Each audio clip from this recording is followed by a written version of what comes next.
moi aussi, je vais faire des intros comme la Nudienne et insulter des gens parce que là, c'est une dinguerie. T'es mal la liste de nominés pour les Oscars.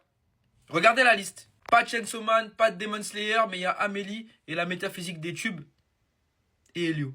J'accepte de m'être trompé, vous pouvez faire toutes les vidéos que vous voulez, il n'y a pas de problème. De toute façon, vous savez très bien que les pressings ne marchent pas sur moi. Donc, bref, je me suis trompé. Il y a des trucs que je ne peux pas contrôler. Et je vais vous expliquer le pourquoi du comment. Les Américains, ils ont eu un vrai problème avec les Japonais cette année. Et je vais vous montrer pourquoi. Premièrement, allons sur la chaîne YouTube des Oscars. Là, vous pouvez voir le documentaire de Demon Slayer a fait 742 000 vues. Et le documentaire de K-pop Demon Hunter, à peine 200K. C'est pour vous montrer déjà l'engagement et l'engouement qu'il y avait par rapport au film de Demon Slayer.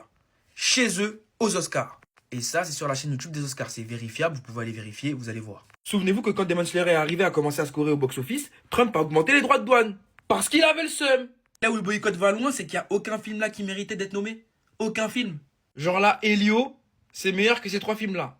Bon, après, je mets de côté le fait que, il y a du sang dans les deux, là, Chainsaw Man et Demon Slayer, vas-y, c'est un peu violent, il n'y a pas de problème. Mais, sans mettre là. Genre, ça mérite pas.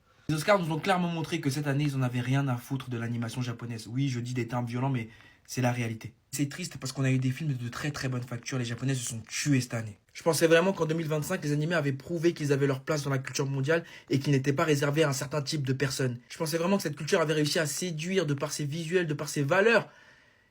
Et en fait, je me trompais. Il y a des choses qui changeront pas. Dans des endroits où on voudra toujours pas de nous.